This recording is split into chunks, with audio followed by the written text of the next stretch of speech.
Tout le monde n'est pas en mesure d'expliquer ce qu'il ressent et pourquoi il le ressent après s'être séparé de son partenaire. Nombreux sont ceux qui s'éloignent de leurs proches, abandonnent leur travail, restent à la maison, regardent un moment donné et ne trouvent pas le meilleur moyen de combattre le stress. D'autres optent pour une action décisive, pas toujours constructive, et commencent à boire et à s'éloigner de leur ancien partenaire. Seule une petite partie des personnes qui survivent à la rupture sont capables de se ressaisir et de recourir à des moyens rationnels pour se débarrasser de la dépression. Ces personnes ne sont pas rapides, mais elles gèrent efficacement le stress, commencent une nouvelle vie en toute sécurité, sont à nouveau heureuses et reprennent confiance en elles. Pourquoi suivre ces émotions? Le fait de tomber amoureux et le développement de l'attachement impliquent plusieurs processus psychophysiques dans le corps humain. Tout d'abord, les hormones jouent le rôle de médiateur. Une personne commence à ressentir du plaisir, s'installe à côté de son partenaire, a besoin d'attention et doit donc prendre soin de sa bien-aimée. Si ce cycle est brusquement interrompu pour quelque raison que ce soit,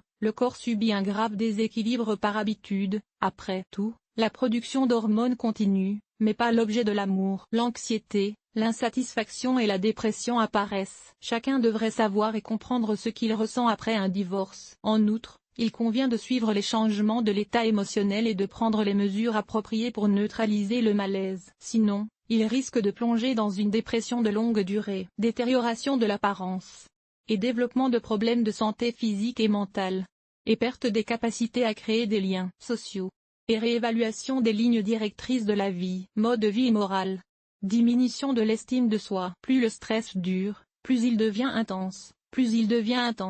Le retour à une vie normale, saine, pleine, la recherche du bonheur avec un autre partenaire, un employé professionnel exigeant, un bon ami. Que ressent-on après une pause? Indépendamment du sexe, de l'âge, de la vision du monde, de la durée de la relation ou de la cause de la rupture, toutes les personnes ressentent un stress lorsqu'elles se séparent d'un être cher. La dépression peut alors être décrite par anxiété due à la privation de soutien ou à la proximité du partenaire. Des douleurs physiques, difficultés thoraciques, difficultés respiratoires, des pensées obsessionnelles, fantasmes sur la vie du partenaire, intérêt pour son bien-être. En fonction de la caractérisation du personnage, de son attitude à l'égard de l'ancien partenaire, l'ensemble des sentiments et des émotions peut être individuel. L'un peut verser des larmes, l'autre ne pas pleurer du tout. Cependant, d'une manière ou d'une autre, cela provoque un malaise et interfère avec la vie. Dévastation.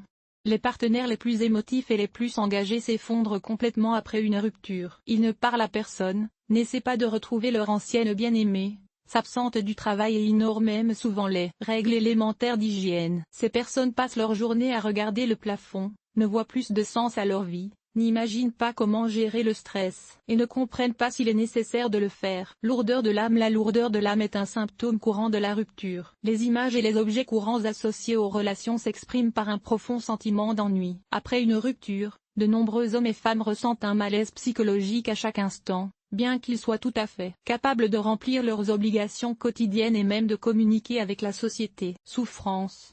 Il semble très mauvais, que des hommes et des femmes puissent verser des larmes après une rupture, alors qu'ils sont en train de préparer leur petit déjeuner ou qu'ils attendent à l'arrêt le bus de leur choix. Ces personnes souffrent littéralement, non seulement moralement mais aussi physiquement. Elles ont surtout besoin du soutien de leurs proches et parfois même d'une aide professionnelle. À quel point commencez-vous à manquer? Le partenaire affecte d'une manière ou d'une autre la vie de ceux qu'il rencontre. Après son départ, il devient anormal, ennuyeux. Il n'est plus aussi intéressant de regarder un film passionnant, de se promener dans son parc préféré ou de voir qu'il y a une glace délicieuse. Les activités habituelles n'apportent plus de joie parce qu'il n'y a plus personne à proximité pour les partager. De plus, les amis proches ne peuvent pas remplacer les personnes aimées. Souvent, les tentatives d'un proche d'intervenir et de poursuivre une relation sont perçues comme une intrusion dans la sphère personnelle, et sont perçues très durement. Découvrez à quelle vitesse les femmes d'ici commencent à s'ennuyer, et plus encore les hommes, dans cet article. La nostalgie.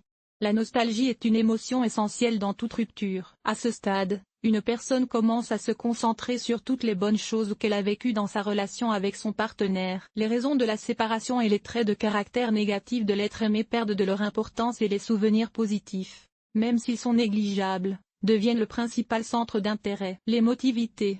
Peu de gens savent ce que l'on ressent lorsqu'on perd ses émotions après une rupture. Il s'agit d'une capacité unique du psychisme à bloquer les émotions négatives et à émousser les sentiments. Les gens ne peuvent pas expliquer pourquoi ils ne ressentent rien, alors qu'ils ont beaucoup aimé par le passé. Dans la plupart des cas, ce phénomène ne dure pas longtemps, et après la fin de cette période, une phase beaucoup plus difficile commence. Les émotions couvrent la conversation avec une telle intensité qu'elles la perturbent. Si les gens sont heureux, dans les relations destructrices où l'un des partenaires contrôle totalement la vie de l'autre, une rupture survient tôt ou tard. La personne réalise alors la joie tant attendue de la liberté, ce qui lui procure un véritable bonheur. Pendant un certain temps, elle profite vraiment de la vie et fait toutes les choses qui lui étaient auparavant interdites, mais plus tard, son agresseur commence à lui manquer. Le stress et la dépression sont des étapes nécessaires de la séparation. Le corps aura tôt ou tard besoin de la présence d'une personne qui a déclenché la production d'hormones de bien-être. Les personnes peuvent éprouver des sentiments différents, voire opposés, lorsqu'elles perdent les habitudes de leur partenaire. Cela est toujours personnel et dépend de la personnalité, des caractéristiques de la relation, des expériences passées et de la capacité à surmonter les difficultés de la vie. Comment les femmes et les hommes se sentent-ils différemment? La différence entre les réactions des femmes et des hommes face à la séparation s'explique par le fait que la moitié féminine de l'humanité est plus exigeante dans le choix de son partenaire. En outre, les filles investissent plus d'énergie mentale et émotionnelle dans la relation, fantasment sur l'avenir et ont certaines attentes à l'égard des hommes. Si leurs pensées ne correspondent pas à leurs attentes, les femmes sont plus stressées que les hommes lors d'une rupture. De nombreuses études ont montré que le sexe faible ne souffre pas seulement de l'écart, mais qu'il se remet aussi plus vite de la perte. La première réaction à la rupture d'un partenaire se réduit à deux modèles de comportement opposés: retrouver l'amour et rétablir la relation ou rompre définitivement le lien. La deuxième option est l'approche typiquement féminine. Après tout, à quoi bon investir davantage pour ruiner les projets futurs si le couple ne se forme pas? Elles suppriment résolument tous les cadeaux offerts. Elles effacent les messages et les photos et font semblant de ne pas connaître leur ex-partenaire. Bien sûr, les étapes de la séparation douloureuse ont leur place,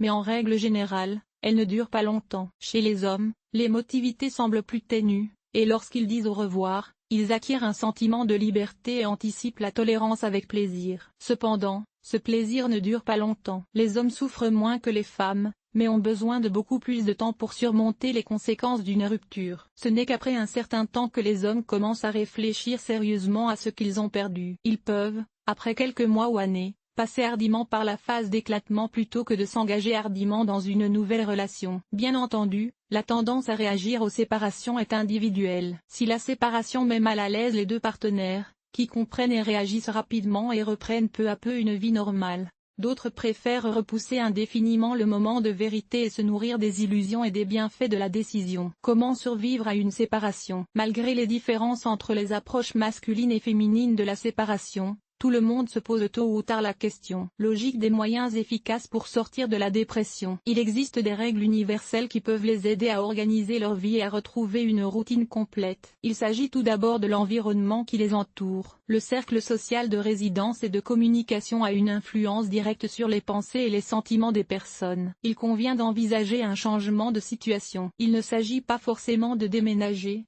du moins pas de réaménager, de mettre à jour, de réparer ou de nettoyer. L'ordre de la maison aide à organiser les pensées. Si, après une rupture, une personne continue à communiquer avec un ami général ou un parent de l'ancien partenaire, une conversation constante sur la relation est inévitable. Pour oublier cette triste expérience, il est préférable de ne pas entretenir de relations étroites avec les personnes qui vous rappellent cette relation. La créativité et le travail sont des moyens productifs d'évacuer l'énergie et les émotions négatives. Peu importe qu'une personne en ait la capacité ou non, l'essentiel est d'en avoir le désir. Aujourd'hui, vous pouvez apprendre tout cela. Cela signifie qu'il n'y a pas d'obstacle pour changer de profession et réaliser son potentiel créatif. Il faut aussi savoir se détendre correctement. Cela ne signifie pas qu'il faille travailler constamment, mais vous ne devez pas passer beaucoup de temps à essayer d'éviter l'apparition de pensées obsessionnelles à propos de votre partenaire. De nouvelles impressions, des livres utiles et intéressants, la réalisation de rêves longtemps restés en suspens sont le meilleur moyen de sortir de la dépression. Pour vous familiariser avec des expériences différentes, vous pouvez lire des romans ou regarder des drames avec fanatisme. Pour comprendre que tout peut être différent,